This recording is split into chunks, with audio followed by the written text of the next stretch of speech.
just because the mother-in-law did not give the daughter any Halloween candy. The man immediately lost his temper and flipped over the family dinner table. The real root of all this chaos turned out to be nothing more than an Apple phone. It all started when the sharp-eyed father-in-law noticed the man was using the latest model phone. He immediately asked for it without hesitation, and said the younger brother-in-law also needed to upgrade his phone soon, so George should let him use the phone first, and he would make do with an older one for now. Before George could even respond, the wife who had just brought out dishes also chimed in, saying the phone was not that expensive and he should let the older brother use it first. George had no choice but to agree and handed over the phone. But things did not end there. Soon after, the older brother-in-law shamelessly leaned in again, saying they should not only take care of the younger brother but also consider him. Then he asked George to lend him $20,000 to buy a car. However, the older brother-in-law had already borrowed $600,000 when buying a house, so George refused him on the grounds that the money had not been repaid yet. But the moment he said it, the father-in-law immediately used emotional pressure against him, saying they were all family and there was no need to be so calculating. Even the wife, without his permission, transferred the money right in front of him. George said nothing at that moment, since they were all family after all. Then the mother-in-law came out of the kitchen ready to hand out candy to the grandchildren. The kids happily lined up in excitement. The children of both the older and younger brothers-in-law all received candy. But when it came to George's daughter, the mother-in-law had prepared nothing at all. George could not help but ask if she had forgotten. Unexpectedly, the mother-in-law confidently said she had simply not prepared any. Seeing his daughter's hurt expression, George felt his heart instantly pierced. While he was comforting his daughter, the mother-in-law still snapped impatiently, saying it was a happy holiday and there was no need for crying. The wife, seeing this, took the daughter back to the room to watch television to calm her down.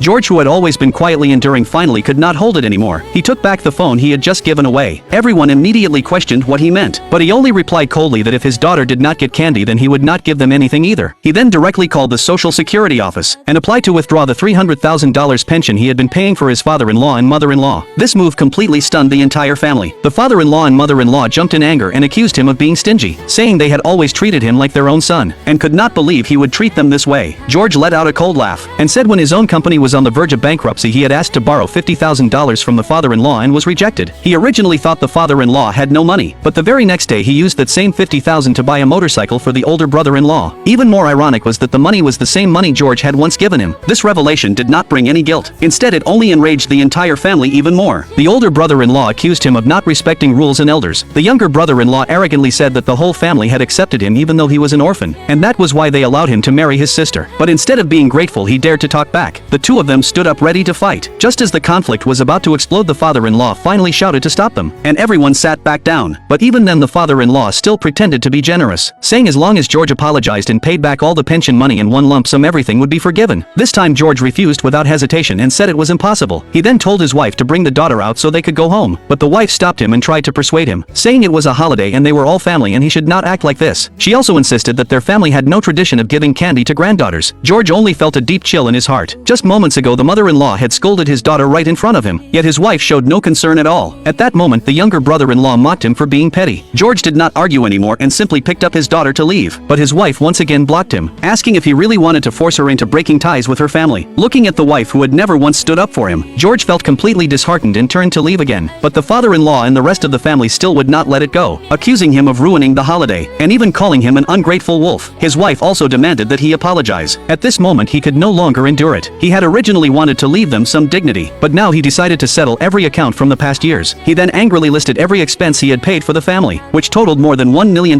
in all. Faced with his accusations, the entire family became furious out of embarrassment. The older brother-in-law even tried to attack him, but George showed no fear at all. He directly claimed that the police chief was his close friend, and anyone who dared to touch him would end up in the station. Everyone immediately backed off after hearing this. The father-in-law asked what it would take for him to stop. George coldly laid out his condition, saying the mother-in-law must apologize to his daughter and give her the missing candy, but they still refused to bow their heads and continued blaming him. The mother-in-law even said she would rather leave the house than apologize, and under family pressure, the wife even slapped him in front of everyone. Only then did George finally understand that they were the real family. While he was nothing more than a cash machine they could withdraw from at any time, so he immediately decided to cut all ties with his wife and her family completely.